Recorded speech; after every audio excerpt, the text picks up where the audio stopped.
Hello and welcome back to the Morning Jackpot presented by SoBet.io. I am your host, Jack Cody. We got some special guests joining us today, but I felt like I needed to come on here and set the tone. Okay, so that's what we're going to do.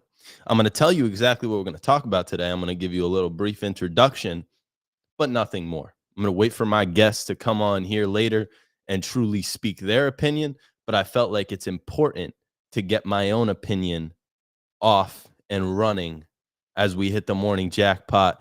This is NBA Finals Media Week, if you want to call it that. I know the Super Bowl is a very big thing. You know, you get the 2 weeks off, you have the Pro Bowl in between it, and then everyone heads down to the Super Bowl, wherever the location is, and they do this big media week. And in the NBA, it's very similar, yet it's very different because the NBA Finals obviously is different than the Super Bowl, but in many ways, this is our Super Bowl. So we cover it like a Super Bowl. But my goodness, mama, there goes that man. And that man is Jayson Tatum. So Celtics, Mavericks, that's the NBA Finals. That's what we're going to be talking about today. But before we get into any of that, I heard some interesting things online this weekend, including a statement from two individuals who used to play basketball, no longer play the game, but find themselves in the media from time and time again. I mean, maybe one guy a little more than the other, but I'll just bring up the names right now. Gilbert Arenas and Tracy McGrady. You guys good? You all right? Because Gilbert Arenas, let's just start there. Gilbert Arenas said Steph Curry is not a generational talent. Tracy McGrady said Steph Curry, Tracy McGrady cannot put Steph Curry in the top 5 of all time because he didn't carry the Warriors this year to the playoffs. He did not carry this Golden State Warriors team to the playoffs, and Draymond Green was out time and time again throughout the season due to, suspensions or injuries. And basically what happened is Tracy McGrady comes, makes a little statement. Everyone posted everywhere, but it's this idea that because Steph Curry didn't make the playoffs this year, that means that he can't be a top 5 player in the game. That's what Tracy McGrady was saying. And I'm asking myself, like, how is that I get that it could be something like, there are just 5 greater basketball players, and, these guys had more championships, or these guys had more MVPs, or these guys had more big shot making abilities. No, he decided to say that Stephen Curry is not a generational talent.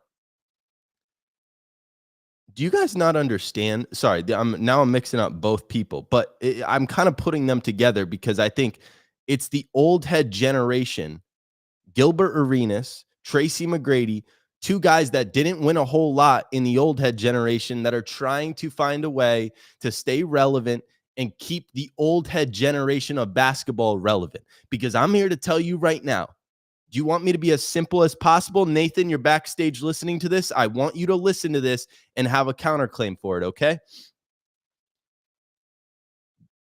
The easiest way to break down the game of basketball and all these debates that we do is just simply understanding that if you took from 2015 and on, 2015 to right now, that's like 9 years.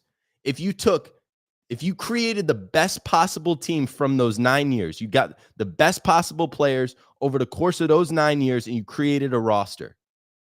And then you used basically 2005 and before all the way to the 60s, and you created a dream team from the 60s all the way to the 2005 time. I don't even care. Get it all the way to 2009. You just can't have LeBron or any of the new generation. We're going to call it 2000. If you played before 2000 and somebody created an all-star team, for that era of basketball, and you put it up against a team that was created by players over the course of the last 9 years of the game, it would not be close. This generation of basketball is miles ahead of the last generation of basketball and the generation before. And that's not to say anything negative about the previous generations. That's what's supposed to happen. But can we stop talking about the GOAT debate and how all of these old heads are just simply better than Stephen Curry, and that Stephen Curry doesn't deserve to be a top 5 greatest basketball player of all time because he didn't carry the Warriors in his 36th year of age to a playoff performance. I'm sitting here thinking this man has 4 championships. Neither one of the players that we're talking in the old heads, Gilbert Arenas, Tracy McGrady, neither one of them have any sort of playoff success. So what are you talking about? You're trying to keep the old heads relevant. And I'm here to tell you right now, that time, it's over. You can hold on to MJ for as long as you want. Everyone else is going to become irrelevant.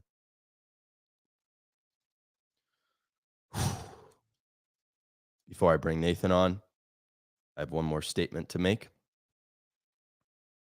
Chennedy Carter. First of all, who are you? Well, I know who she is now because she said something about Caitlin Clark. You're just trying to be relevant because you're trying to throw a quote out there to try and, create a negative connotation towards Caitlin Clark and create a negative rep towards Caitlin Clark. Then you're going to body check her. It's not a basketball play, but I'm going to just be very honest. She said the following statement. Chennedy Carter, this is a women's basketball player for the Chicago Sky. They played the Indiana Fever this past weekend, and there was basically an altercation where Chennedy Carter on an inbounds pass, Caitlin Clark, just the point guard trying to catch the ball and bring it up the court. I understand physicality. I understand tough defense. I understand picking up full court. That is awesome. Great energy. But Chennedy Carter literally threw a body shot at Caitlin Clark in the middle of a basketball game. If that was Draymond Green doing that, he would have been suspended for an entire year of basketball. He would have been suspended $500,000. They probably fined Chennedy Carter like $60 or something. But I'm just going to be very honest when I say this.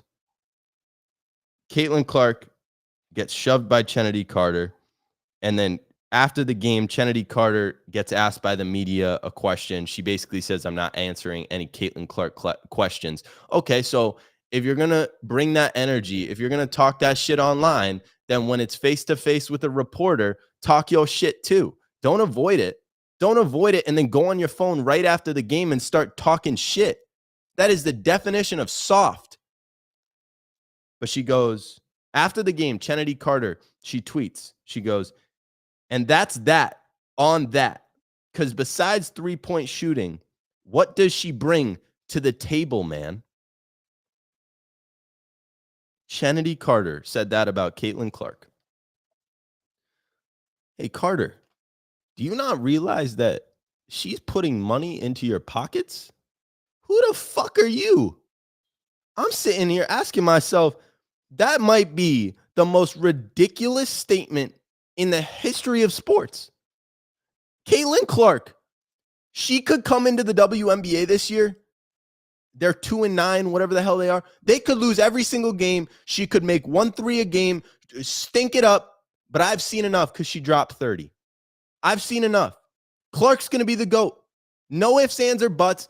I understand the game of basketball, and I'm sitting here on a Monday morning telling you that in Caitlin Clark's rookie season, she will be the greatest women's basketball player of all time, and it will not be close. So somebody that says, what does she bring to the table other than three-point shooting? That's what everybody said about Stephen Curry in 2015, and how's that look right now? Well, he's a top 5 player in the game of basketball, according to me, not according to Tracy McGrady or Gilbert Arenas, but it's a joke.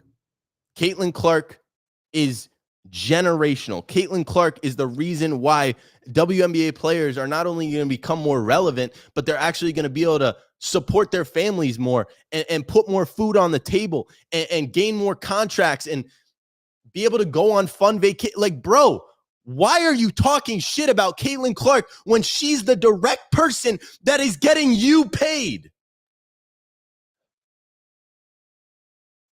But anyways, let's talk NBA. And let's bring Nate on to the show. Let's get it, bro. Thank you.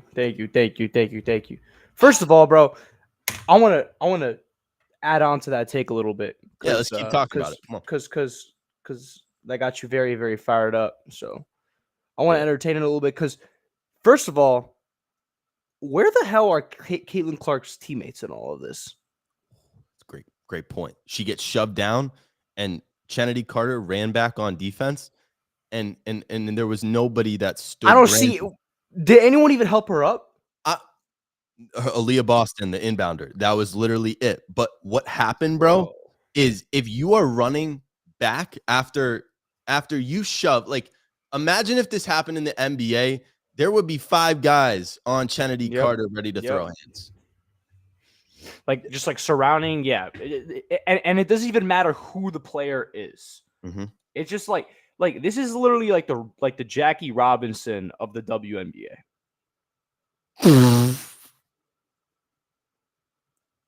Right? Explain? Yeah, no, I see where you're coming from with that, but I need some more explaining than just a calm, cool, and collected take drop. So obviously, Jackie Robinson being the first African American to join the MLB from the minors, he faced a lot of discrimination. I don't know if anybody has watched 42, but Great movie. He's faced so much adversity at first because back then, people were still racist, and it was just like very, very common. So like nobody was really defending him. His teammates weren't really defending him, but eventually he gained his respect. He thugged it out through time, and he became a very, very good baseball player, the first, and kind of changed the game. So in similar areas, here's Caitlin Clark coming in, very talented. This doesn't have to do with race, but she's facing a lot of discrimination from the league, and she's just thugging it out. She's saying, you know what, you got to play through it. It's not a basketball play, but eventually she's going to change the game in her own way as well. Yep. So it's like it's similar but different. But yeah, I don't see her teammates getting involved, and that's what's disappointing me the most, because in sports there's a lot of different aspects that go into success. But one big one is how good your team chemistry is and how solid your team is. Like, are you guys? We talk about it in the NFL all the time. We talk about a quarterback Right. who goes to a horrible organization and they're not in a good situation, aka Mac Jones.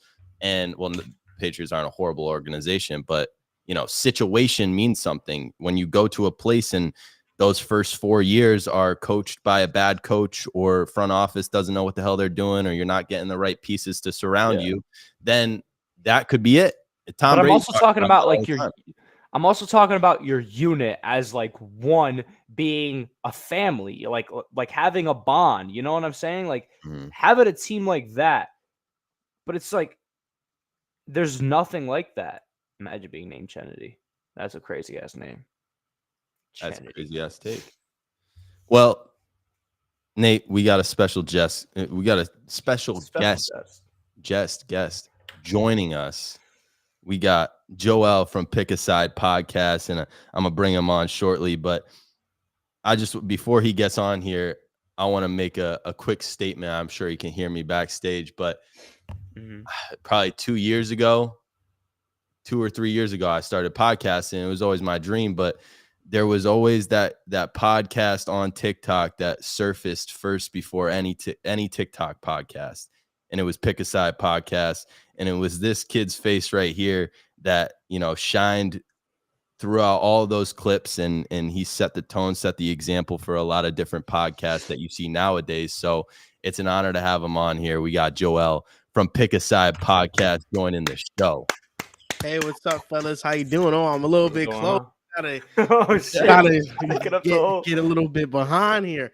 How you guys doing, fellas? We are doing phenomenal. I had to push Nathan over there to the right side or left side, whichever side it is for you. But appreciate you for coming on here, because this is the thick of it, right? This is what we talk about on all of our shows, what we talk about in social media, in the game of basketball, all the conversations come down to a week like this. And I feel like this is, Stephen A said it, like this is kind of one of the bigger NBA finals matchups to look forward to in terms of what's at stake. And I keep hearing this statement of, if Luka wins it, he's the clear-cut best player in the league, and he's the clear-cut face of the league. And if Tatum and the Celtics win it, Luka's still the best player in the league, or Jokic is the best player in the league. But it doesn't mean that Tatum gets no crown other than maybe a finals MVP and a championship. So here's your time to shine and rub it in my face for why Jayson Tatum isn't all that in a bag of chips, Joel. What are your thoughts on this idea that Luka, if he wins, he's the face of the league, best player, but if Tatum wins, it don't mean shit? Okay, well, first of all, I appreciate the intro that you laid out in the beginning. Very heartfelt. I appreciate that you feel that way, and I never really looked at myself in that way, but I definitely appreciate people chasing their dreams, and I'm glad that I could pave the way for a lot of people that feel that way. To talk about the Celtics, I think it does matter if Jayson Tatum wins the NBA Finals. Let's just get one thing straight. Yep. Boston is the more talented team. It does not mean they will be the team that ends up winning. When it comes to Jayson Tatum, he needs to be the best player in the series by far and away. He cannot lose a finals MVP to someone like Jaylen Brown, with all due respect to Jaylen Brown. If Tatum wants to be known as the best player in the world, he has to have a fantastic, historic kind of series. The reason why I think it's different in Luka's case is because Luka was just a top 3 MVP candidate. In the past 5 years, he's made 5 All-NBA first teams, which means he has been a top 5 player in the world for the past 5 seasons. Crazy. Jayson Tatum, I look at Jayson Tatum and I think he's a great player. I think he's a top 10 player. I don't know if he's a top 4 player. I don't know if he's Jokic or Luka or Giannis. I don't think he's on those guys' level. I think he's a tier below. Because is that the talent in the league, or is that he's not that good? Because I hear the 6th or 7th best player, claim all the time. Nick Wright says it more than anybody, but it's like, well, he's kind of like the 6th or 7th best player, and that probably doesn't win you a championship, especially if you're going up against a guy like Luka Dončić, right? I think Jayson Tatum, when it comes to him, it's just there are other players that are better. It really has nothing to do with him not being good. I think there are flaws in his game. The pull-up shooting is a flaw in his game. Amongst all players in the playoffs on 2-point pull-up jump shots, he's shooting 33% on those, which is the worst mark of any player, especially at his volume. The clutch stats this year are amongst one of the worst in the league, even though in the playoffs historically he has shined in very timely moments. So I think there are flaws in his game. Like Luka Dončić, he's a perfect offensive player. And I know defense matters, but when we talk about the best players in the league, offense matters so much more than defense. There's a reason why the best defenders in the league aren't viewed as the best players in the league. You take the best offensive player in the NBA right now, which is Luka or Jokic, and you compare him to somebody like Rudy Gobert, who's the best defensive player in the league, arguably. And there's a gap of who you want. It's Luka or Jokic, and there's a clearing. So I think defense matters, but if you can play good team defense, that's all that matters. And Luka is part of one of the elite defensive teams right now in the league, and a big reason, or I should say the main reason why the Mavericks are in the finals are because Luka Dončić has bought in on the defensive end, and the Mavericks are an elite defensive team. You say the word flaw with Jayson Tatum, and I think I'll appreciate that in this moment, because I've always made this claim of Jayson Tatum doesn't have any flaws. The only flaw he has is that he hasn't won a championship, and that's what anyone ever says. So I appreciate you actually giving me something that is an actual flaw of Jayson Tatum's. I want to kind of pitch it back to you. You're saying Luka is the best player, offensively, but doesn't really present everything defensively. He kind of has that's his weakness. If anything, defensively for Luka, that's his weakness. But there are moments where we're like, damn, Luka kind of locking up here. My thing is with Jayson Tatum, I think he's the most complete basketball player in terms of 3-level scoring. I don't think there is a better player in the game that can beat you at all facets of the offensive floor. Like at the rim, dunks like LeBron, shoots the fadeaway like Kobe, and then acts like Steph Curry half the time, not half the time, like 5% of the time. But in his head, he's like, I'm going to channel my inner Steph right here. So do you think I think people need to appreciate his 3-level scoring a lot more, because there are some guys that can only do one type of thing on offense or this type of thing on offense. The thing about Jayson Tatum, he's good at everything. Not everybody can say that. I don't think Jayson Tatum's a 3-level scorer. I think he's where's his flaw? Where is his 3-level scoring flaw? Because I don't see one. When I see him take the fadeaway mid-range game, and maybe it's not as consistent or as efficient right now, you're saying 33%. To me, I see him hit that one-legged 18-footer, against Indiana on the road in the second quarter. I'm like, that's the greatest basketball player of all time. It's just, that's what I see. The fadeaway shot, he's actually pretty efficient on that. But in order to be a 3-level scorer, you got to be elite at the basket. Okay. You got to be elite in the mid-range, and you got to be elite from 3. I think he's elite at all 3. He got 2 of those. What's the mid-range shot? His mid-range has always been just a tick average. It's just been average. It's not Luka from mid-range. It's definitely not SGA from mid-range. Right. SGA is shooting like 50% from mid-range, and he showed that in the playoffs too. I think in terms of a more complete score, I think SGA is a more complete scorer than Jayson Tatum. He's more of a 3-level scorer than Jayson Tatum. But man, I love that you're infatuated with Jayson Tatum this much. I really do. I hope he doesn't let you down, man. I hope he doesn't let you down, because that boy Luka, he's coming for that championship. He is. And I think the Celtics, I was asked this question, are they underrated or overrated? And I was like, wow, what a great question, because I got the Mavericks winning in 6. Okay. And for someone like me, Celtics fans can look at me and say, well, I'm underrating the Celtics because I have them losing. But I don't know where that line is with them, because all of the stats would show this team is going to win the NBA Finals. Right. Every stat in the regular season, all the advanced stats, all the historical stats. When you look at all of that from a bird's eye view, it shows that this team is most likely not going to win a championship. But there is something with Boston that I just don't trust. 3 of the 4 games against Indiana were close games. Mm-hmm. The Pacers could not close out any of those, and their defense is terrible. The Mavericks present a much different challenge, and if you're in a close game with the Mavericks and I have Luka Dončić and Kyrie Irving and it's down to the wire, am I taking them or am I taking the Boston Celtics? I think I'm taking the Dallas Mavericks. So I just don't know where the line with the Celtics falls, because if they lose, they're going to be known as one of the more underwhelming teams to not win a championship because they were so highly touted. And if they win, it kind of just wraps up what has been a dominant season all year long. Yeah. No, I'm going to just say there are no excuses. Like, if they lose, I don't know what to say. I don't know what to say other than Luka Dončić, right? I think your main point here for why you're taking the Mavs, from what I just got from that, is there's going to be 2 minutes remaining in every single game, and it's probably going to be a close game. And in that situation, you lean towards Luka and Kyrie. I look at this matchup, and I've done the whole top 10 players in this series. I think it's lopsided in terms of the team comparisons.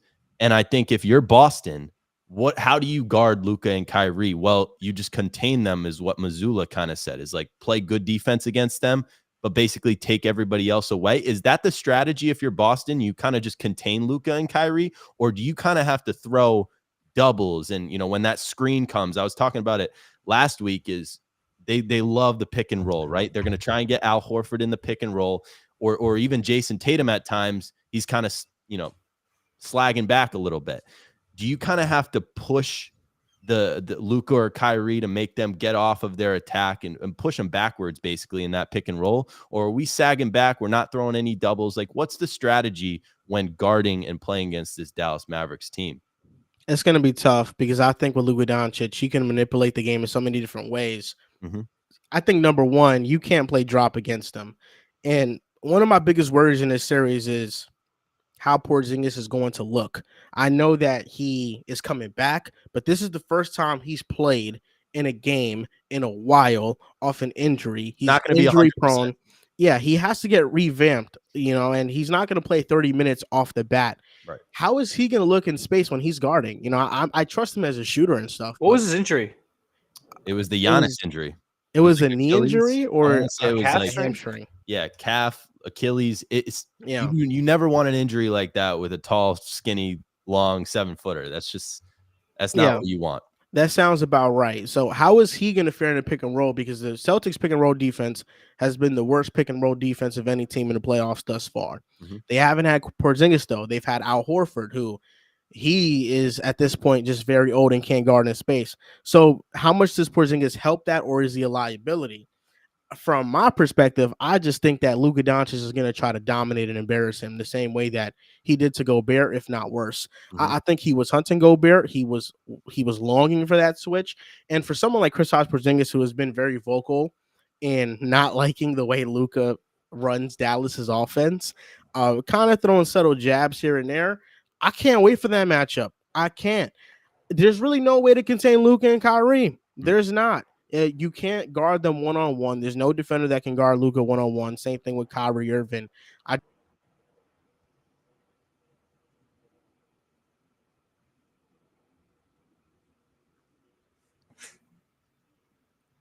Joe, Is it just me? No. He'll come back. Watch, he's gonna come back. But this is funny. He's just like cooked. Bro, look at Yeah, Mavs in 6, my ass.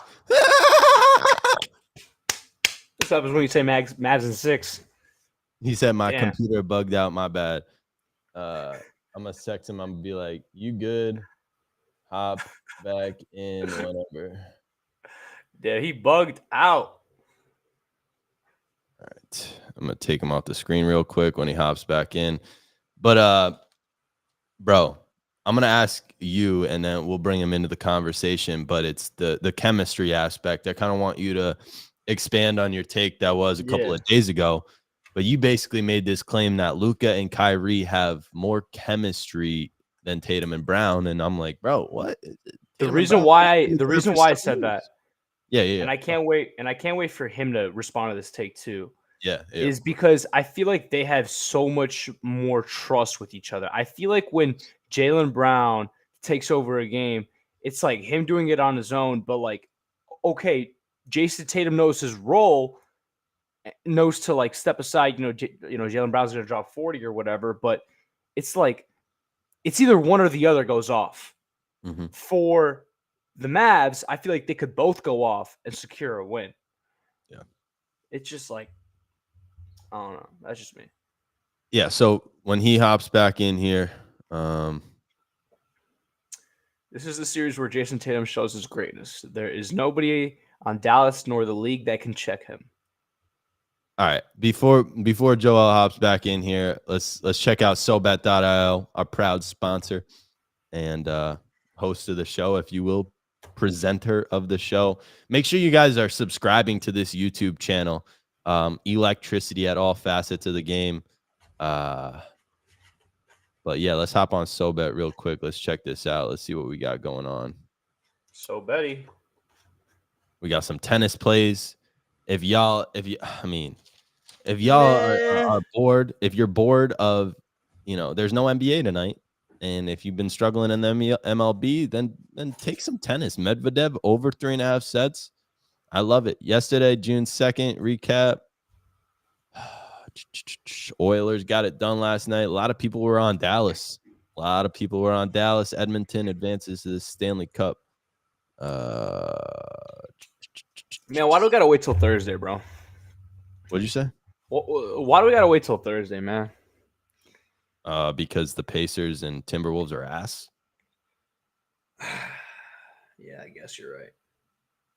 Yeah, no, I'm 1,000% right. What's this comment? This is the series where Jayson Tatum shows his greatness. There's nobody on Dallas nor the league that can check him. I agree. We don't got like no Jada McDaniels this series to lock up Tatum. This is a it's going to be on the doorstep for us. It's going to be handed like this NBA Finals. Just get it done. When Joel was talking about whether or not we get it done, I was just getting a little nervous. What? Justin Jefferson? Yeah. Signed a contract extension with the Vikes. 4 years, $140 million. Bro, I'm telling you, the NFC North is going to be the most competitive division in football. Yeah. Probably the best. Fuck competitive. Just the best division in football. In the next, man. He's back. Hello. What's up, guys? You guys can hear me? Yes, of course. Bro, this is not the amount of technical difficulties I've had in my career. I like to call it a career. It's outrageous. We're still figuring out by the day. So, we're working with it. But before you left, I kind of brought up to Nathan. He talked to me last week about Luka and Kyrie versus Tatum and Brown in the duos. And he said something very interesting when we were debating about who's the better duo, which duo would you rather have? He said that Luka and Kyrie have more chemistry, and that's what puts them over the edge. I said, what are you talking about? Tatum and Brown have been together for 7 years. Luka and Kyrie have been together for 1.5 years. But Nathan kind of backed that up. Nathan, you want to quickly give your spiel, and then we'll let Joel basically give his take on why he thinks Luka and Kyrie are a better duo than Tatum and Brown. I think it takes a lot of really good chemistry to not only be two of the most offensively skilled on-ball players of all time on the same team and be able to make it to the finals. Like, they are both super unselfish. Luka, in his own way, I mean, not only, like you said, can he manipulate the game in so many different ways and drop a triple-double every single night. But Kyrie's also one of the most unselfish basketball players I've ever seen. He can close out a game super well. And I feel like whenever they play together, they just know who's going to take that final shot. And they have so much trust in each other in a different way than Jaylen Brown and Jayson Tatum do. So that's why I think they're better. But yeah, and I think Tatum and Brown are better. But Joel, what's your thoughts? Who's better? Who would you rather have? Is that a different? Would you approach those two questions differently, or we just put in Luka and Kyrie as the superior duo, and it ain't close? I don't think you were wrong in saying that Jaylen Brown and Tatum got more experience. I mean, they have 100+ playoff games played together, but I think Luka and Kyrie are the better duo. I think they fit better. I think Luka Dončić is the best player of the four, and Kyrie Irving versus Jaylen Brown, who's better? That's it's not close. It's not right now. Jaylen Brown is a much better basketball player at all facets of the game. I don't know about much. Bro, we talk about this with JB and Klay Thompson. I get Klay's shooting ability. JB presents more and everything as a one-on-one guy off the dribble, shoots it, does everything. That's why Jaylen Brown is so underappreciated in this game, because he can damn near do everything that Tatum can do, but Tatum's like a little bit bigger, a little bit stronger, a little bit faster. That's all it is. Who's more consistent? A lot of people would say Brown, but it's definitely Tatum. You think Tatum's more consistent than Jaylen Brown? 1,000%. Whoa. Now we're getting it. I'm telling you right now, Tatum is a more consistent basketball player in terms of everything that he presents, not just scoring, not just it's rebounding, it's his defensive, it's his presence on the offensive end, it's his passing ability that nobody talks about, it's his playmaking. Everyone got Tatum's playmaking down low. I'm like, bro, he's one of the best playmakers in the game. He's the reason why the Celtics are this good. Okay, I want to ask you a question. This for you two. This for you, Jack, and for you, Nathan. I want you guys to go one by one and here we go. Just give me an answer. I believe there are 18 or more players that can swap in Tatum's position and still lead the Celtics to the finals. You tell me yes, you tell me no, as I go down a list of these players. Oh, we're doing this pick a side edition. He just said that there were 18 players that he could swap for Jayson Tatum.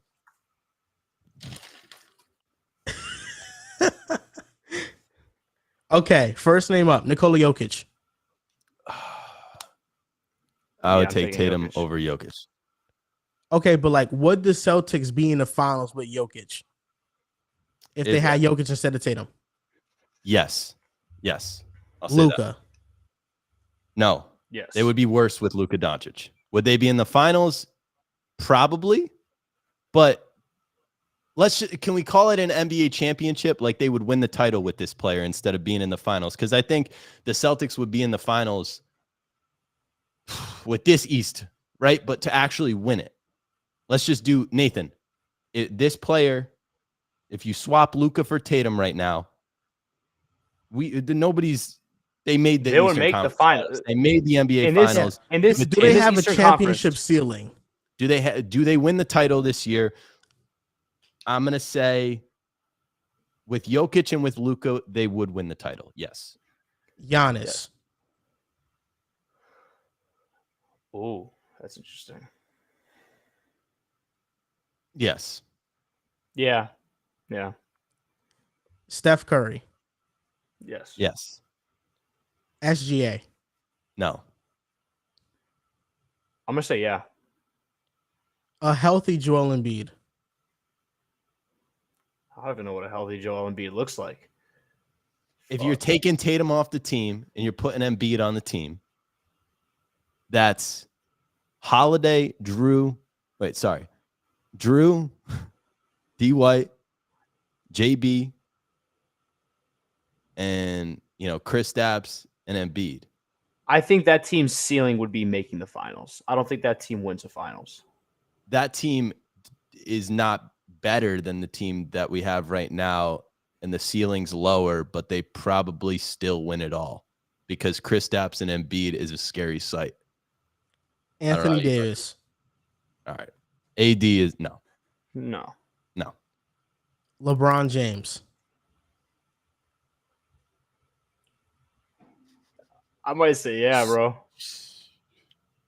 You swapping LeBron for Tatum right now?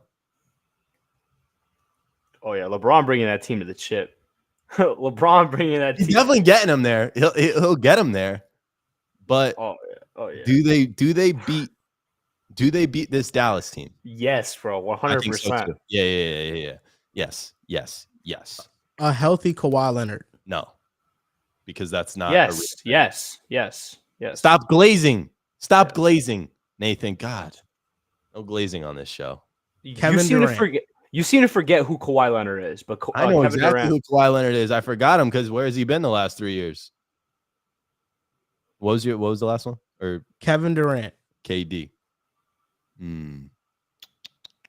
If you put KD on Boston right now, No. and you threw away Jayson Tatum, they get worse and they might not even make it to the finals. Yep. I agree. Devin Booker. No. First round exit. They lose. Donovan Mitchell. No. Absolutely not. Ooh, nah. Actually, I think Donovan Mitchell's really underrated, man. I think they make the finals. Yeah, but they're not winning it. They're not beating Luka. Anthony Edwards. Holy shit.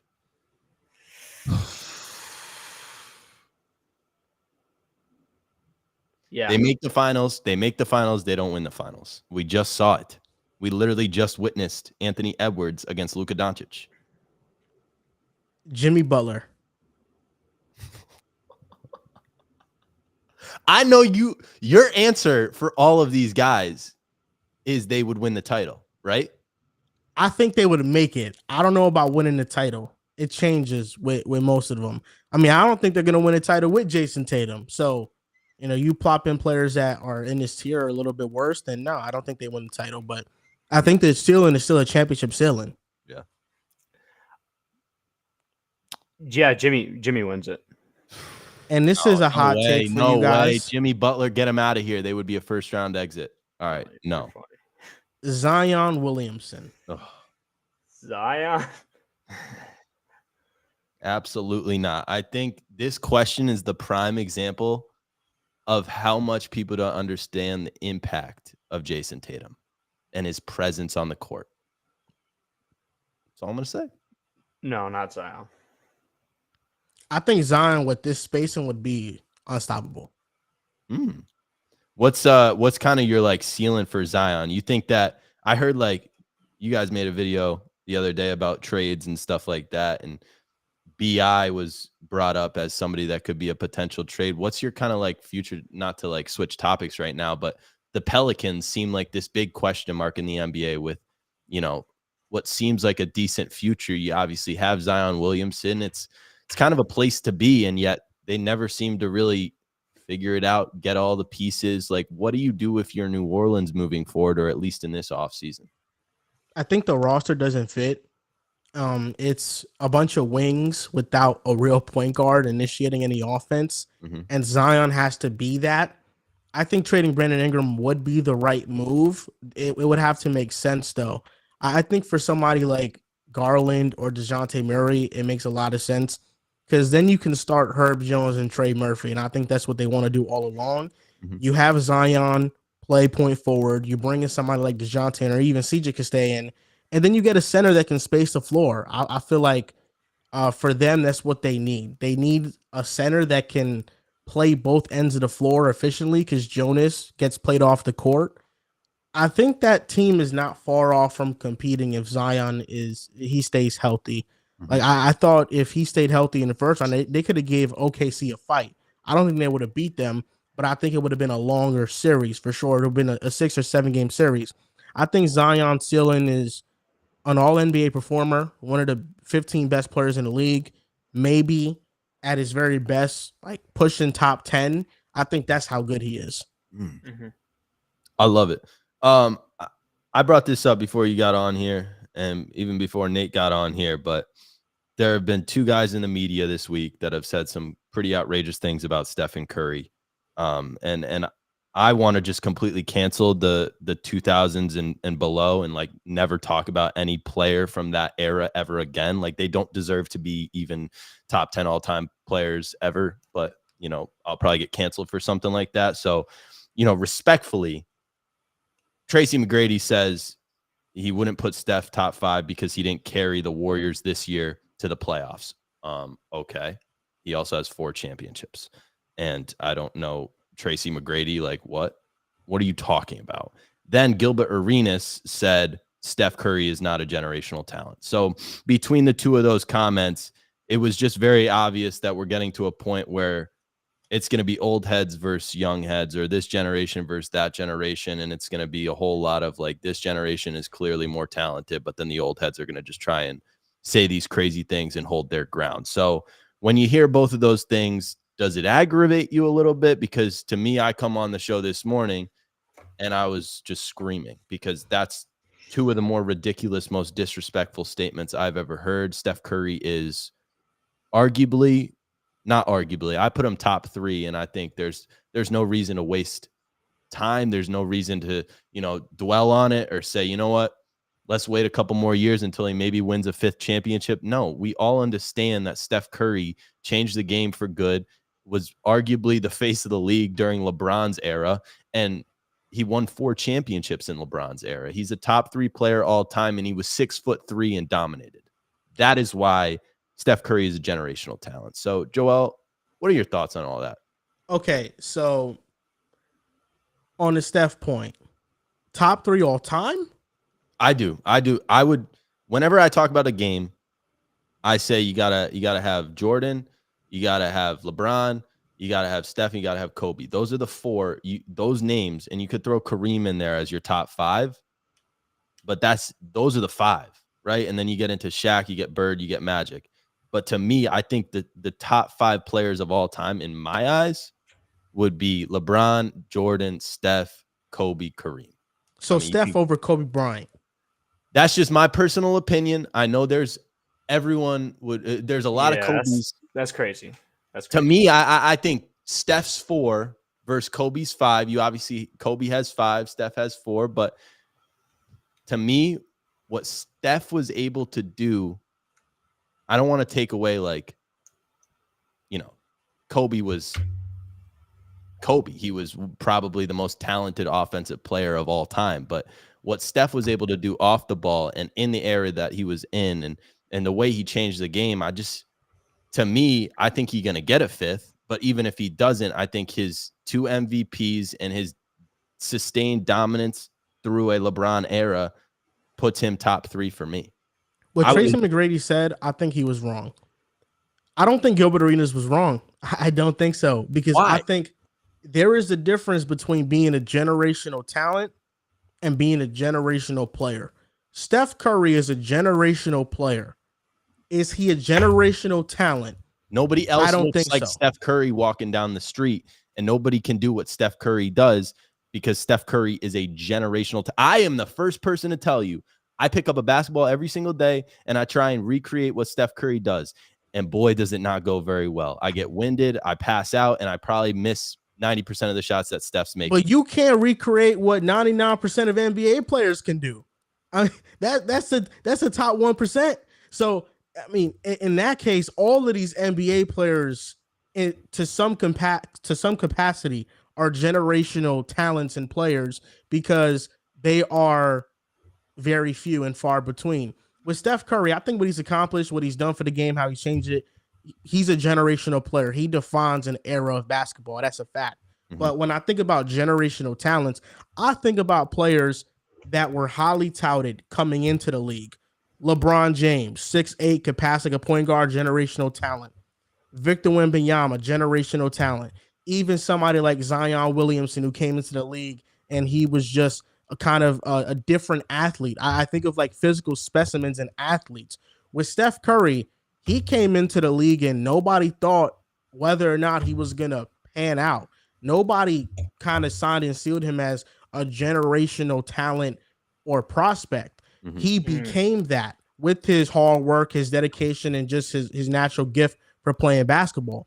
So I think he's a generational player, but to call him a generational talent, I don't think he was a generational talent. I think there are generational talents that don't live up to being generational players, if that makes sense. No, yeah. I think that Steph is a generational talent because I made the comparison to myself. I'm obviously not an NBA player, but look at all the NBA players that have tried to be what Steph Curry was and just couldn't, and we've never seen another Steph. Will we ever see another Steph? Probably, because that's just shooting, right? But it's not. There's more to it. There's more to what Steph Curry was able to do. To me, generational athlete, generational talent, generational player. I like how you made it generational talent to generational player. I respect that take.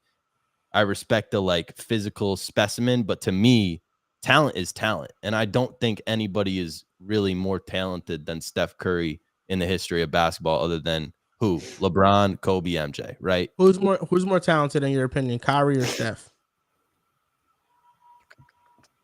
That's a really good question. What about you? What about you? What do you think? Kyrie or Steph? Damn. I'm gonna say Kyrie, but it's not easy. It's not easy at all. I think we're also not considering the fact that in NBA basketball is so hard to like it's different than like a typical Wilson or Spalding, right? Like I've seen some videos on TikTok the past couple of days, like people trying to spin off with NBA basketballs, and it's like starting to make me realize how crazy it is to do what Kyrie Irving does. Like he is literally a magician. And I still think Steph's more talented, but that's just because it's like they're kind of like the same height, and then Steph's just done so much more. I mean, that step back. I just feel like maybe what Gilbert was saying is that even though it's not easy, it's not like nobody could just become Steph. It is easier to be Steph, yes, than to be LeBron or Victor Wembanyama.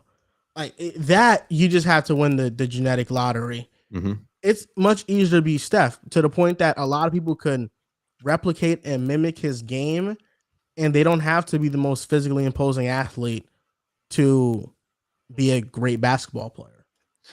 Do you think that he could be a generational? I think Steph's a generational talent, but I think what Gilbert was trying to say is he's not a generational athlete, or am I like, I just can't say Steph is not a generational talent. That makes no sense to me. This is arguably the most.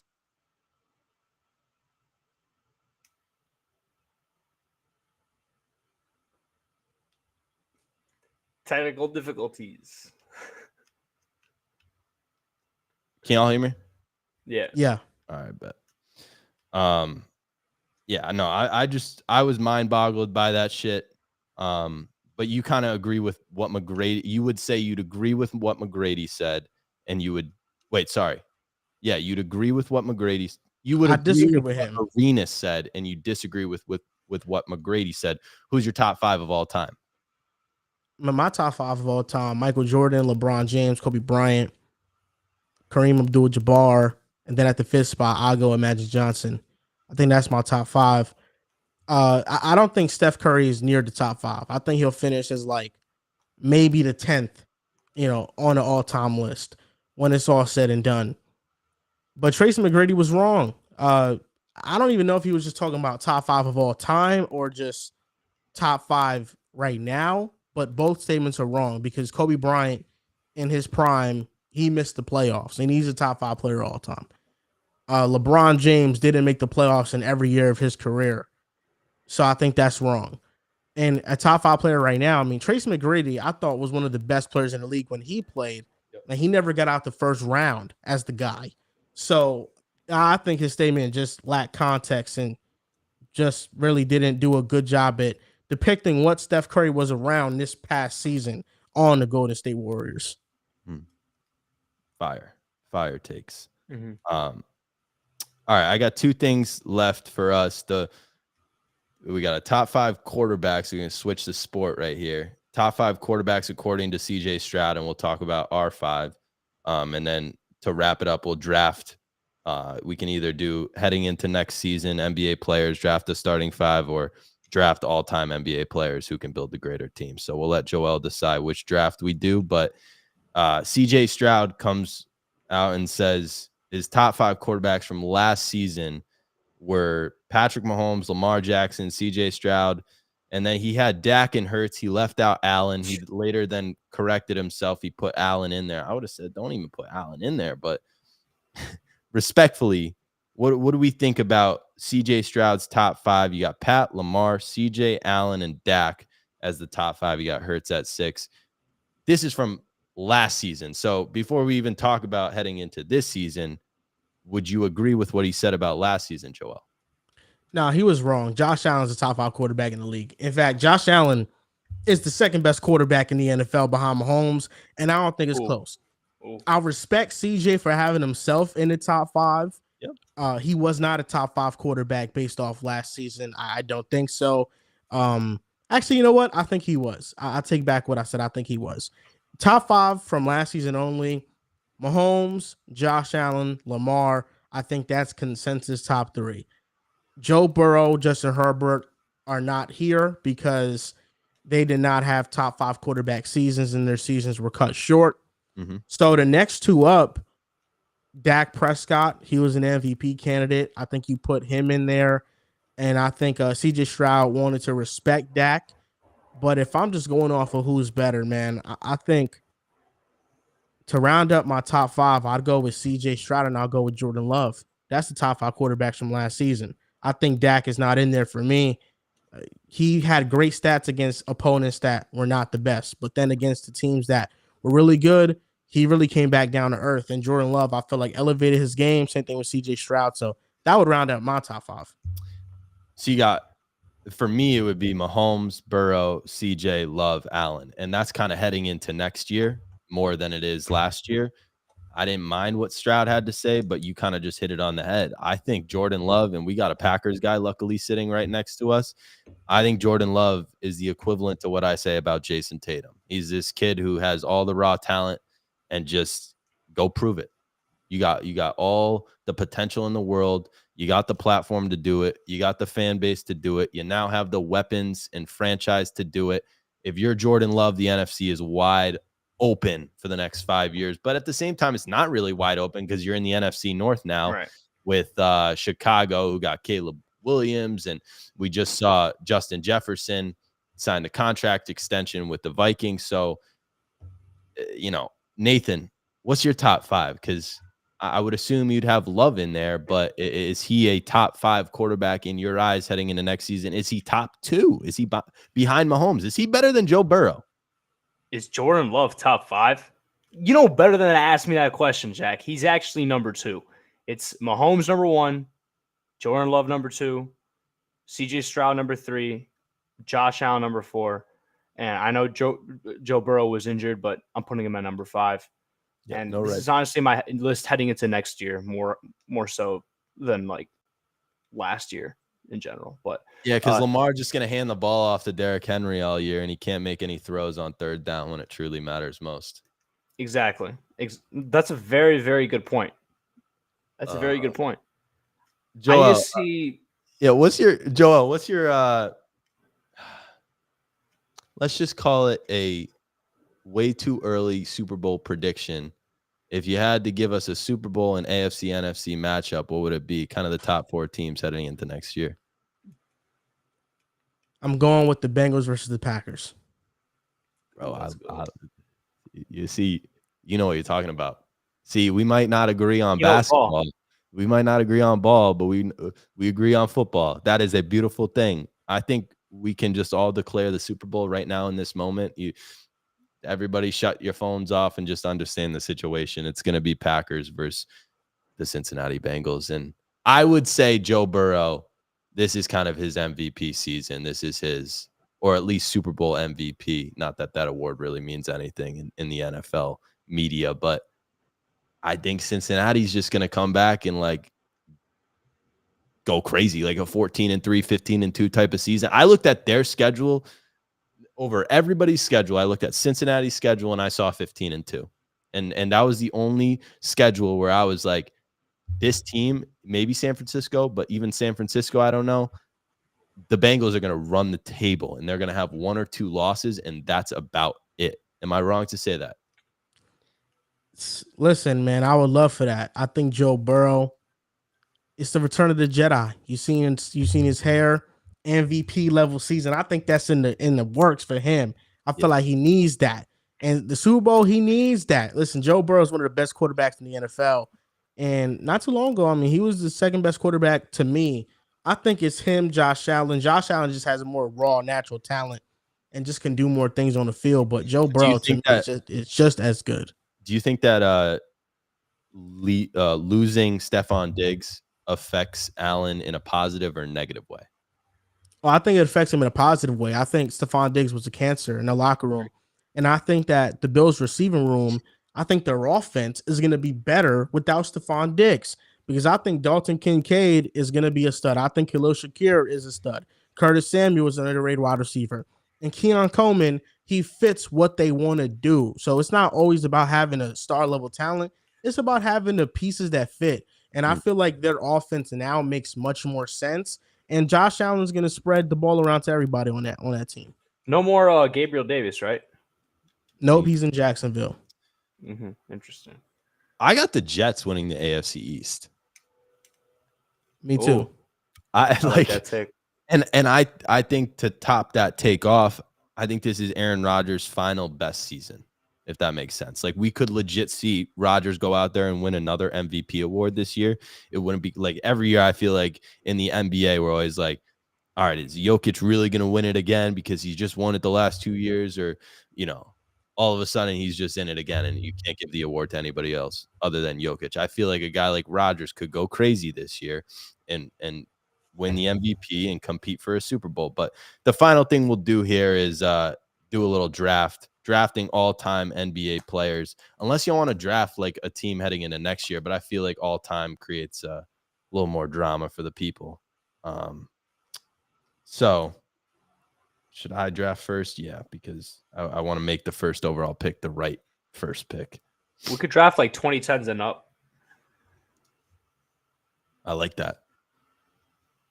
2010s and up. Here's what we'll do. We'll do 2010s and up. You have to draft a player, but you have to say a specific year of that player as well. Okay, let's do it. All right. Drafting 2010s and up NBA players in their specific year.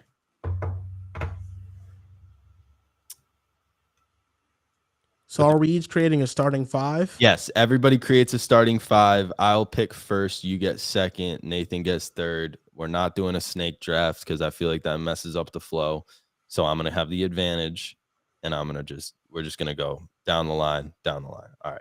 With the first overall pick in the 2010s and up NBA players draft, picking a specific year, each player's best year. Give me LeBron James in 2018. Fuck. Give me 2016 Steph. And then the other rule is once you pick a player, Yeah, that player's done. gone. Right. Got you. Rest in peace to Stephen Curry in 2022, I guess. Steph in 16. All right. Give me 2017 Russ.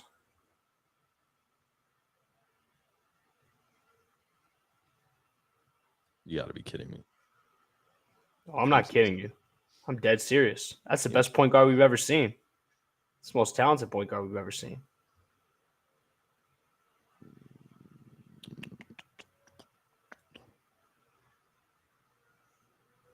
Shit, when did KD win MVP? Was that 2014?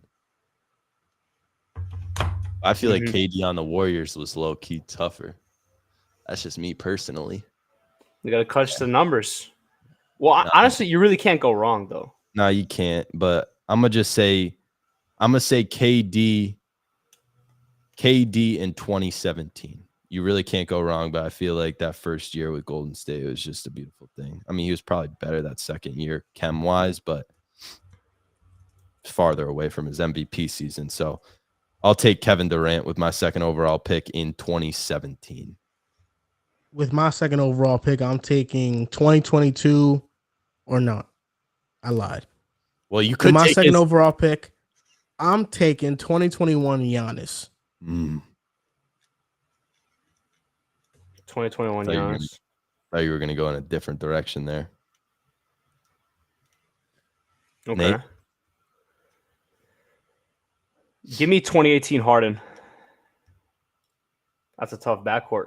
And y'all hate Jokic, just like me. No, 2018 Harden. Okay. I got LeBron, KD.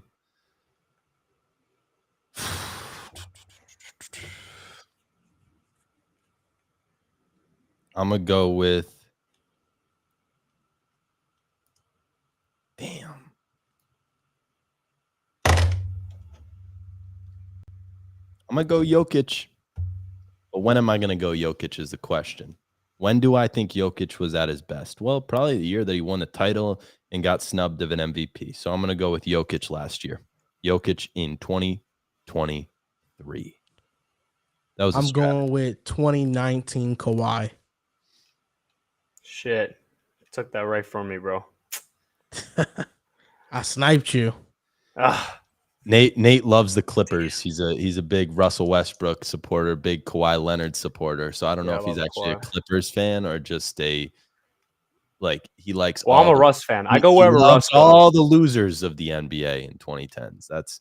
He's a Harden guy. He's a Russ guy. He's a Kawhi guy. He's a PG guy. I mean, those are the four worst players you could be a fan of. All right, who's gonna get a ring though? Who's gonna get a ring? They will. No chance. Russ, Harden, who else? Russ, Harden. KD's picked, right? Or he's not. But yes, I feel like my KD team wouldn't work. No, KD's already been picked. He's already okay. Shit.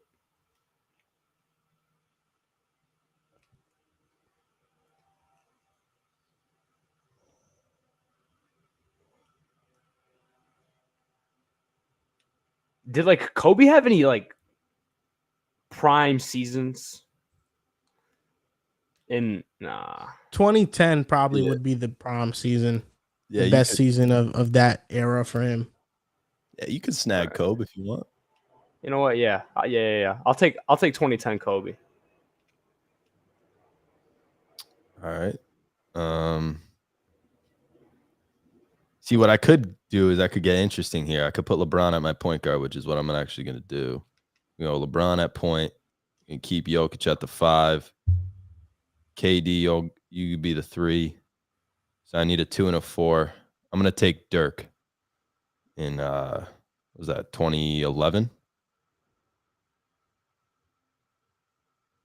Whenever he won the title.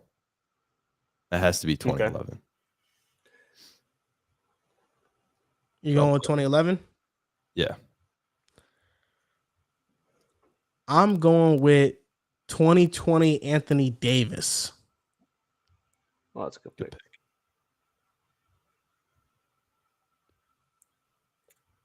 Bubble AD. I'll take Joel Embiid last year with my 4th pick.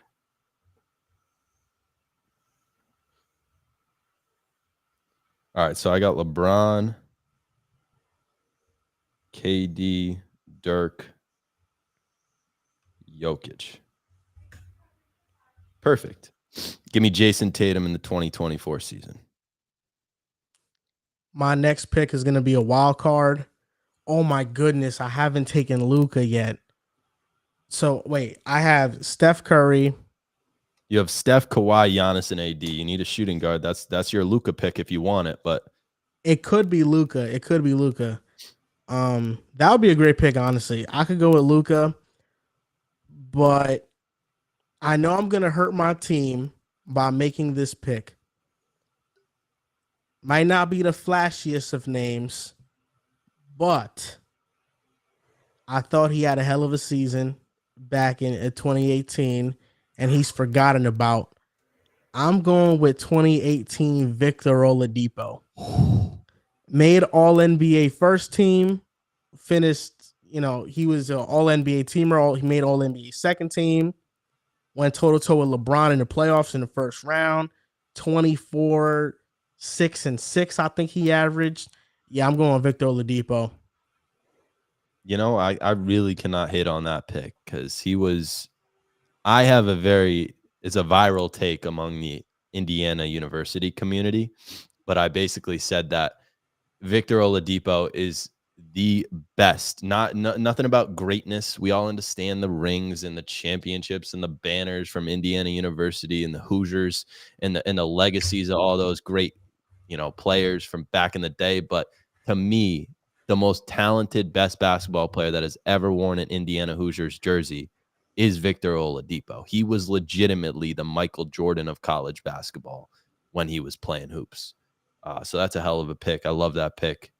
Nate, your final pick here. You got Russ, Harden, Kobe, and Joel Embiid. Who's your final pick? With my final pick, I'm going to take the man who should have won Depoy this year, Victor Wembanyama 2024 version. Can't go wrong with it. This is and this is the worst version of Victor Wembanyama. Yeah, but what the hell was that? What do you mean? I mean, he picked Victor Oladipo. You can't hate on my pick. I can because you just said this is the worst version of what you just took a rookie. Yeah, I know, but he's like. At least I took Tatum, who's in the finals. Your guy didn't even Would the Celtics be in the finals with Victor Wembanyama right now? Oh. Yes. Yeah. What? Absolutely. No, they would not. Yes, they not would. If they don't have Jayson Tatum. They would not be in the finals. Jayson Tatum for Wembanyama, yes, because they still have 3 to 4 scorers who could handle the offense regardless. Sure. And they'll be fine. Yeah. Joel, I want to ask you this. What do you like when you hear the name Jayson Tatum? I'm going to give you about 30 to 45 seconds before I blow an air horn in your face. Just kind of give me your thoughts. When you hear the name Jayson Tatum, what comes to mind?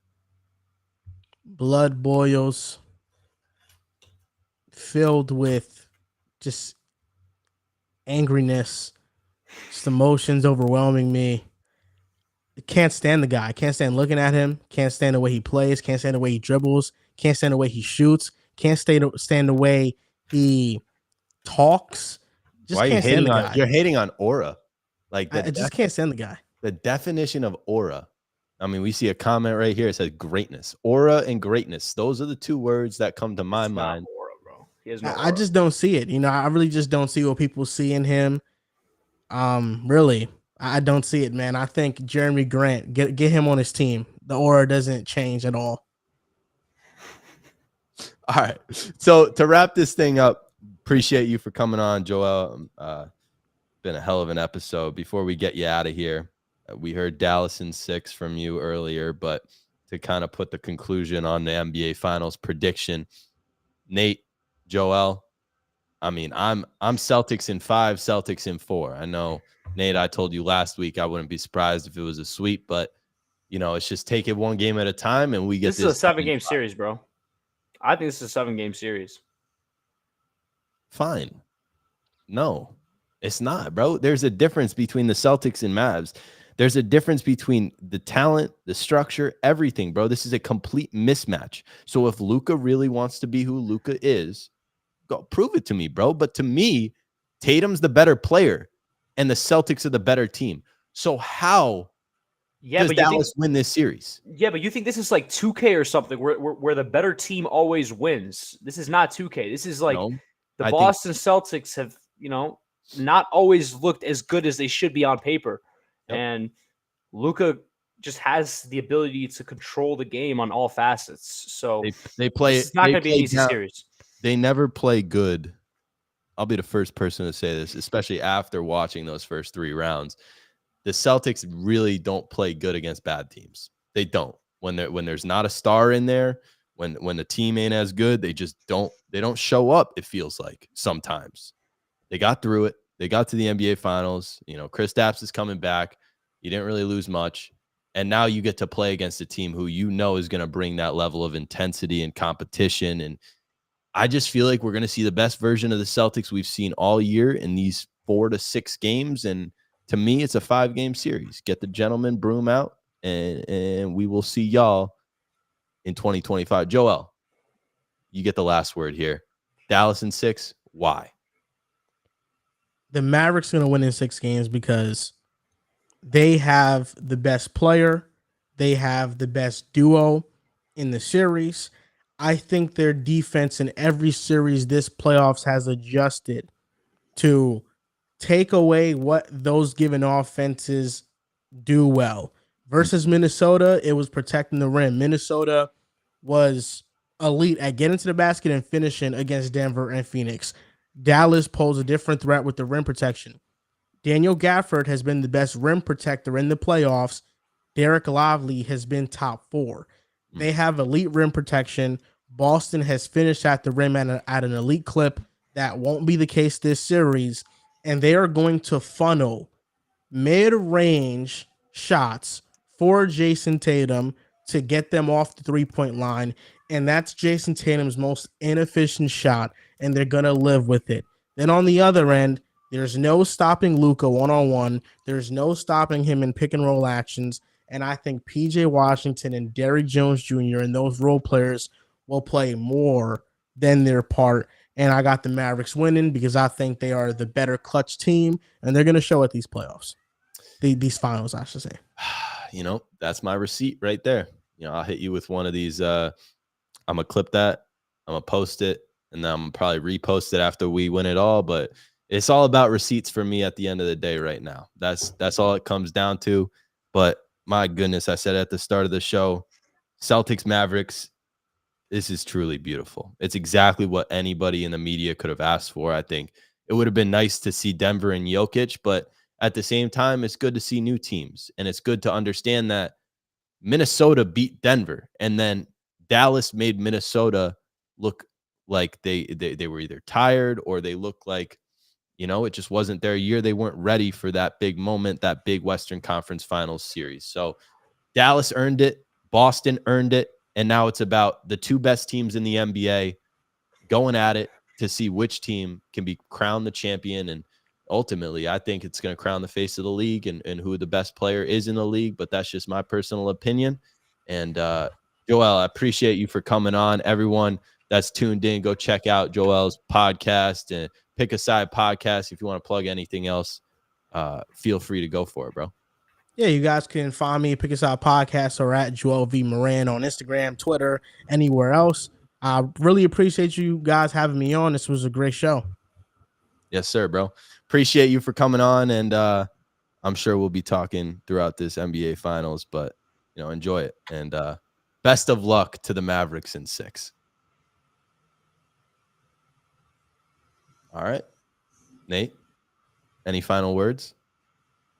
Jayson Tatum, show yourself.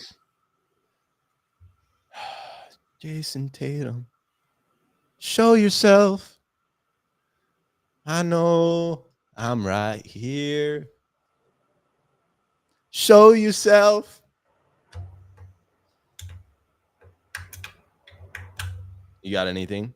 Because I have something. All you. I think that the WNBA should give Caitlin Clark $1 million right now. Yeah, just for her troubles. You know what's crazy? Like, I feel like they're being too mean to her. The WNBA went back, reviewed the call, and it was a flagrant one. Yeah, that means they don't have referees that are actually reffing the game that know how to make a call like grown men. Like, what are we doing? All right, let's hop on SoBet. Let's see if anyone got any plays. D-Pack picks. Listen, this is kind of one of a prime example of somebody on SoBet that is just feeding people winning tickets, winning parlays. This D-Pack picks, bro, he puts out like a 4-team parlay every single day. It's like usually he puts 1,000 to win like 5K on it, but like if you just put 100 or $10, so win you 100 or 1,000, right? He's giving you like plus 500 tickets every single day. It's really crazy. Basically, the month of May, my VIP team, this is what he's saying, was up 137 units. That means that if you put $100 on every one of D-Pack's plays in the month of May, you were up $13,000. So far in June, VIP is up 23 units. In June, he's up 23 units already. Who is this guy? D-Pack, bro. I've been tailing him this week. And has he been paying you? Bro, look at I'm gonna show you the receipts right now. Wait, hold on. I'm joining this motherfucker's VIP. Or wait, am I already on it? Because no, you're not. I have your SoBet. No, you gotta join it yourself, buddy. All right, well, I'm not in it. I'm not in his VIP, but you can join his VIP if you want. I'm trying to find here, let's look him up because yeah, he bangs parlays like they're nothing, bro. It's crazy. And I'm like, all right, I'm gonna trust it. Like, bro lives in Nebraska. All right, so wait, that was his parlay yesterday. It break. This is the parlay 2 days ago. So he hit this 2 days ago, and the day before, he banged that. He basically won his members 10K over the course of 2 days. Bro, I need that right now. I'm sorry. I need that right now, bro. I need that. Bro, how do I join this VIP right now? I'm so serious. I'm dead ass. I'm not fucking around, bro. Join D-Pack's Picks VIP, and you're going to get yourself, I mean, just about anything you would ever need in life. Am I wrong to say that? Shout out D-Pack, man. You got to get him on the show. Wait, like, do you know what he bets? Just baseball, right? A little bit of everything? It's mainly baseball, yeah. Like his parlays, he's giving you a 4-teamer every single day that is hitting basically on a 50% clip, I'd say right now. Like, it's generational. You talk about generational talents. Steph Curry, not a generational talent. Well, D-Pack Picks is. So, bro, like, just happens to have the script. I don't even know if it's script. I think he knows how to bet on sports. And a lot of people will tell you don't take parlays. But I'm like, bro, this dude is literally giving us free, like, plus 500 tickets that are smacking. How do you not take this? Right. Bro, the allergies are bad right now.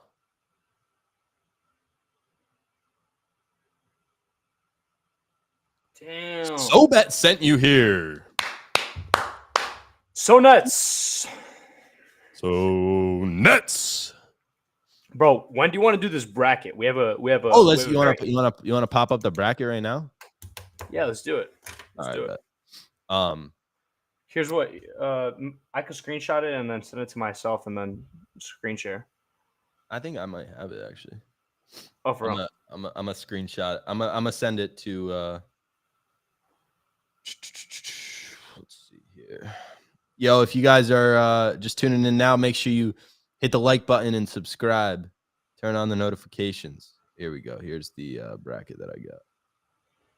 Yeah, make sure you do that.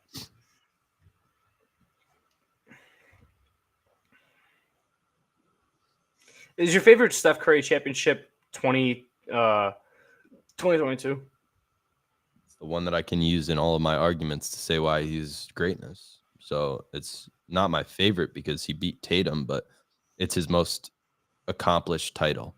I think my favorite one is probably his first one, if anything, because the Baby Assassin Championship. Yeah, I was a fan. I was a fan of the team, and I predicted it before the year started. I just remember being a little kid, like, I'm like, Dad, I think the Warriors are going to be nice this year. Like, this is kind of the first year they had just lost to the Clippers with Blake Griffin and Chris Paul and DeAndre Jordan in a first-round series. It was about a 6-game series, and then that offseason, I was like, I just feel like Steph Curry is going to come alive this year, and I feel like Golden State is going to figure it out. And, bro, this is the greatness of my analysts, my Pause, bro.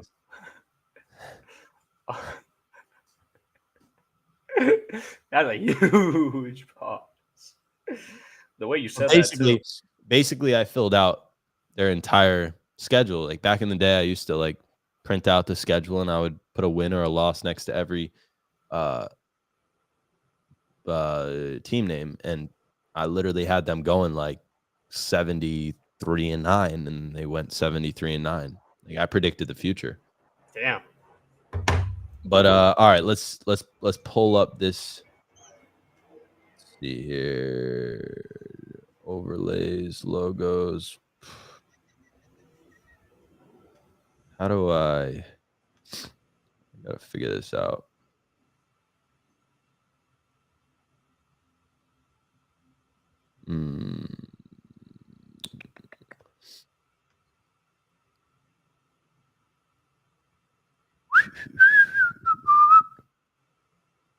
Wait, so to join the VIP, I would have to just like do it under my account, my like SoBet account.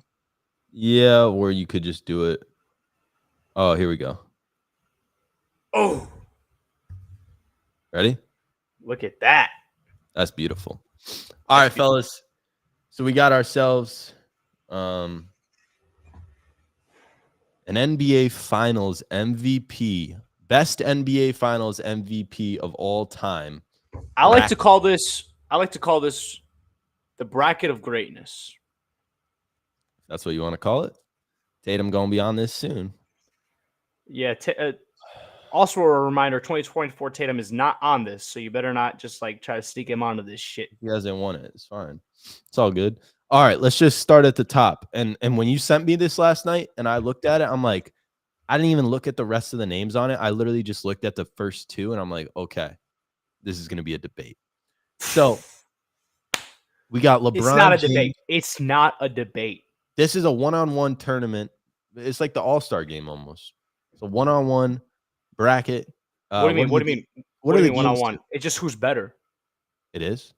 Yeah. Best Finals MVP of all time. All right, fine. Who's better? Not.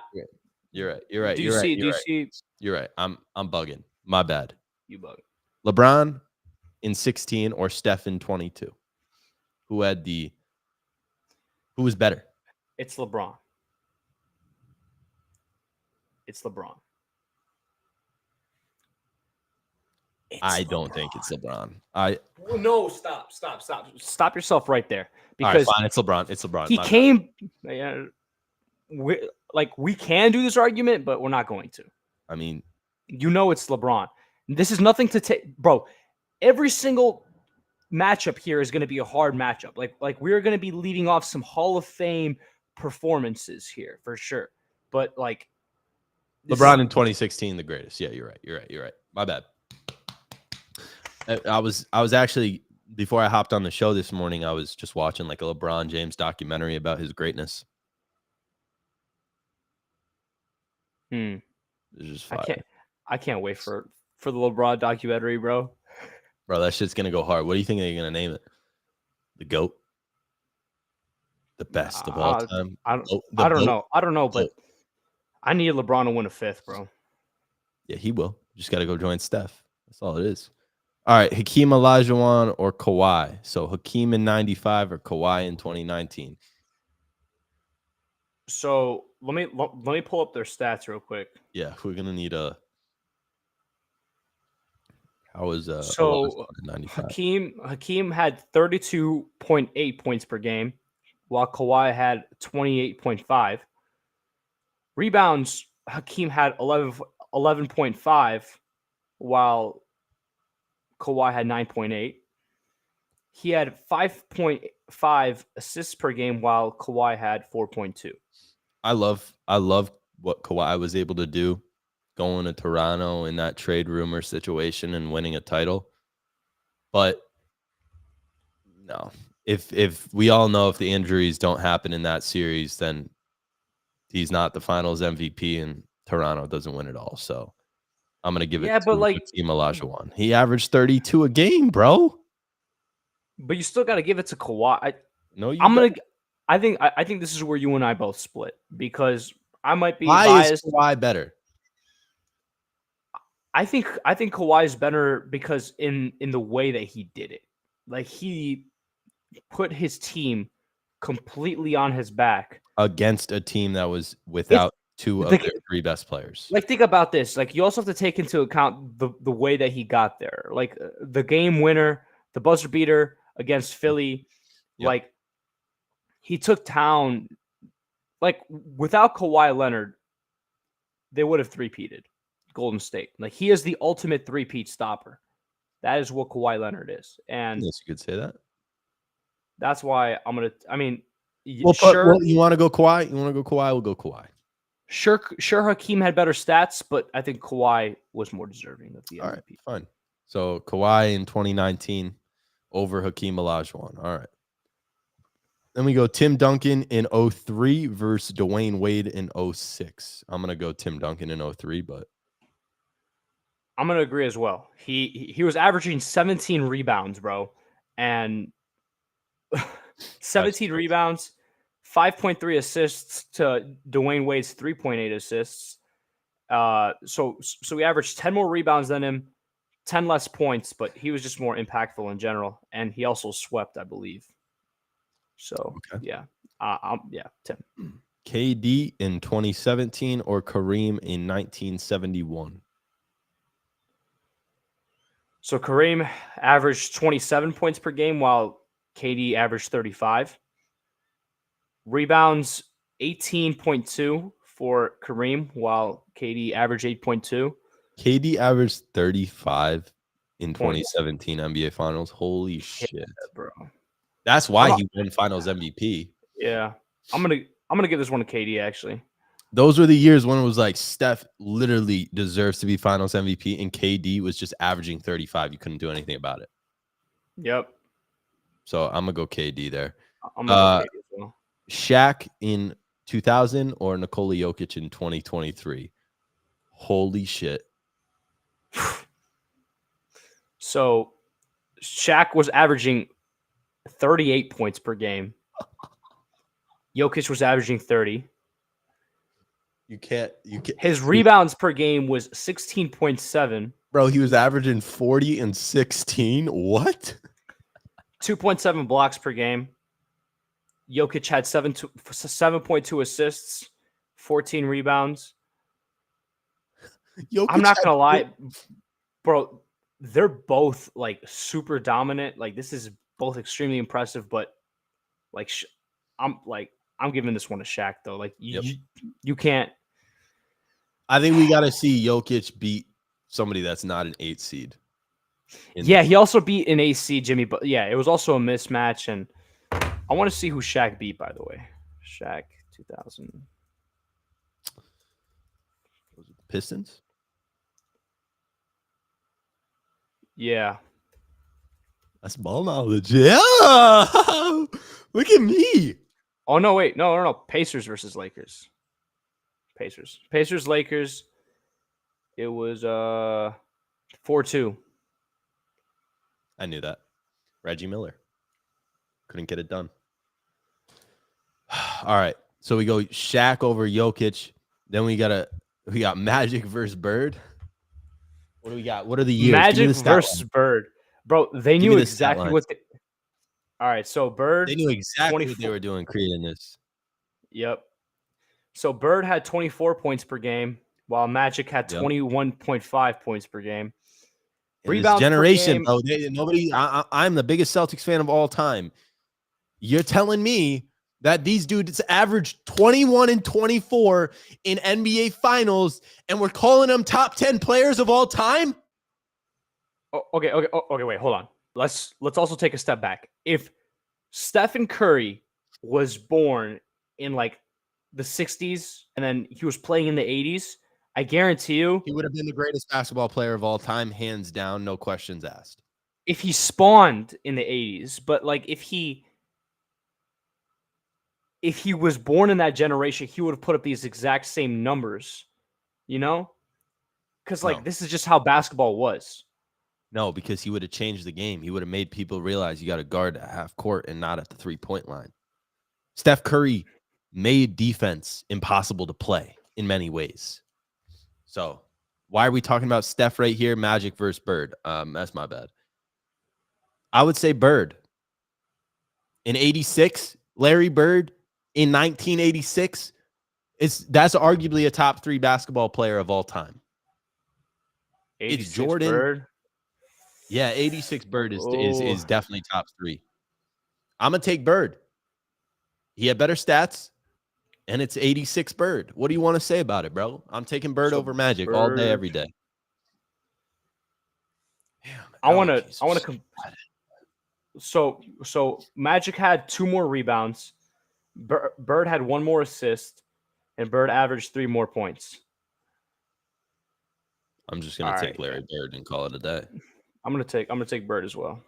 All right, bet. Kobe in 09 or Jerry West in the greatest year of all time, 1969. Yeah, I'm taking Kobe in his revenge year. This was his revenge championship. I'll take Kobe as well. There we go. Yeah, because 1969 comp was terrible. I mean, Jerry West was averaging 37.9 points per game, which is crazy. But look at his competition. You gotta take that into account. Totally. All right.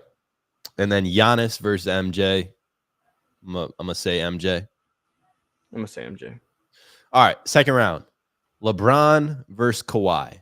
I would take LeBron in 2016 over Kawhi in 2019. Would you? Yep, we're taking LeBron there. Okay. Tim Duncan in 03 versus Kevin Durant in 2017. I'm going to take KD in 2017. If there's a year where we can say KD was the greatest version of himself, it was 2017. So you got to pay homage and respect the greatness of KD in that given year and not take away from the fact that he went to Golden State and joined a super team.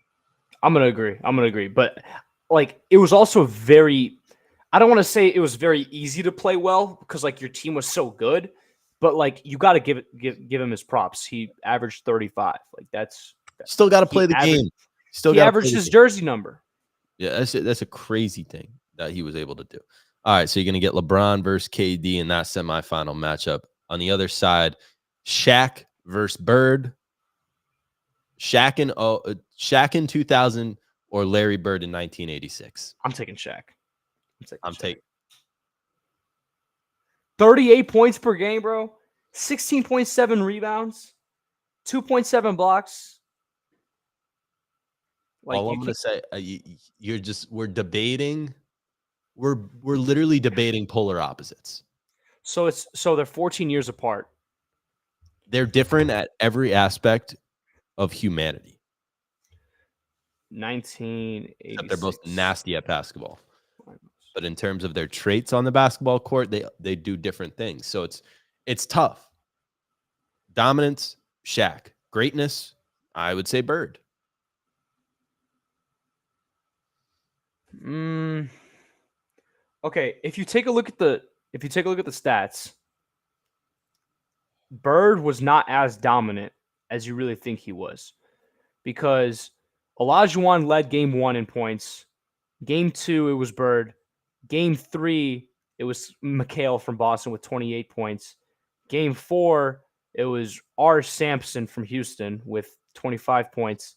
Then McHale dropped 33 game 5 to lead the scorers. And then McHale and Bird dropped 29 game 6. So, like, he only led scoring once, and Shaq led it every single game. So I'm taking Shaq. All right, we'll take Shaq. And then you got Kobe in 2009 or Jordan in 1993. I'm taking Jordan. Come on, you can't not take Jordan, bro. I'll go to the grave. Don't rub your chin because these stats are crazy. I'm not talking about stats. I'm talking about ability. I would take Kobe in 2009 over MJ. Any version of MJ. But. Oh, so this is where our bracket splits. No, we'll go with MJ, but I'm going to tell you right now, I'm not the only person that would pick Kobe Bryant in this position over Michael Jordan as the better basketball player. Kobe in 2009, like when he beat the Magic, 2009. Or so he beat the Celtics the following year in 10, correct? Or this is the my ball knowledge is cooked right now. Or wait. It doesn't even matter. No, because he lost to the Celtics. He lost to the Celtics. Not in this year. Hold on. In 2009, bro, he won the title against the Celtics. Or was it 2010? Kobe, 2009. Might have been 2010. No. 2009 was Magic versus Lakers when they beat them in 5. That was, I mean, he led in scoring 4 out of the 5 games. How many did he average? Averaged 32.4 points per game, 5.6 rebounds, 7.4 assists. All right, what did Jordan average? 41 points per game. All right. 8.5 rebounds and 6.3 assists. Yeah, that's basketball Jesus, bro. I'm not. Did you just name Jayson Tatum's stat line from the 2024 NBA Finals or Jordan from 93? Which you get those two mistaken? Bro, 41, 13, and 10. That sounds like no. All right, let's get to our Final Four. This is an electric Final Four. We'll go MJ there. You average 40, you're going to be in the top 4. All right. So we got LeBron in 2016 versus Kevin Durant in 2017, and then Shaquille O'Neal in 2000 versus Michael Jordan in 1993.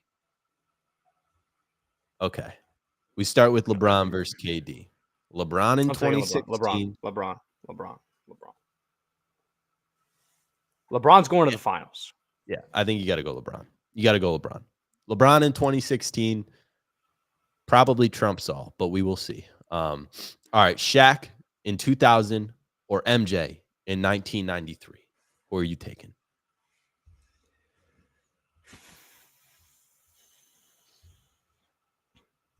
So 38 points per game versus 41, 16.7 rebounds versus 8. But then again, he's obviously a 7-foot center.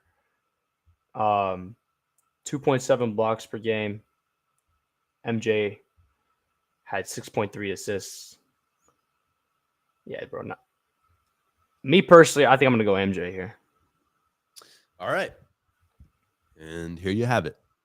MJ in 93 or LeBron in 2016. Who is the best NBA Finals MVP of all time? Is it Michael Jordan in 1993? Or is it LeBron James in 2016?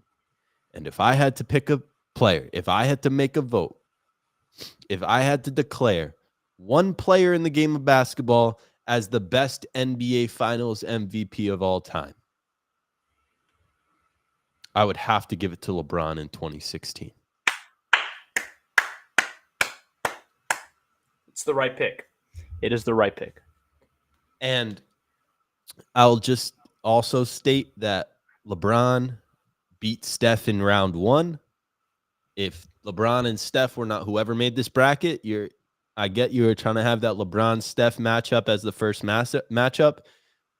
That was wrong, immature, and underappreciated if I am looking at this graphic and saying, how do I fill this out? You can't put LeBron and Steph in round 1 against each other. Steph is a top 4 NBA Finals MVP of all time in 22. That was his most accomplished championship. That was his most dominant championship. That was a championship where he beat an up-and-coming Celtics team who truly needed that title. So, LeBron, you're 1. MJ in 93, you're 2. I would probably put Steph at 3 among the NBA Finals MVPs. But he's a first-round exit on this bracket. So let us know what y'all thought of this bracket and who you would have winning the best NBA Finals MVP of all time. My vote is with LeBron in 2016. Nathan, what's your vote with? Obviously, LeBron James in 2016. My glorious king. It is your time to shine. This is your bracket to win. Fire. Absolute electricity on the morning jackpot. We will see y'all tomorrow at 9 a.m. Eastern time. We'll be here every single day this week covering the NBA Finals, all things basketball, maybe throw a little football. WNBA made the skit today because, my goodness, Caitlin Clark, we got your back. But anyways, that's going to do it for the morning jackpot presented by SoBet.io. If you guys are new here, you're new to tuning into the morning jackpot, or if you've been watching and just haven't signed up, make sure you sign up for SoBet using code jackpot. SoBet.io. Go to the website, go to the app. It don't matter, but just sign up and appreciate the greatness of Deepak Picks and Gutsy Picks Cash and the rest of the sports bettors on SoBet.io. I am Jack Cody. That is Nathan, and we will see y'all tomorrow at 9 a.m. Eastern time.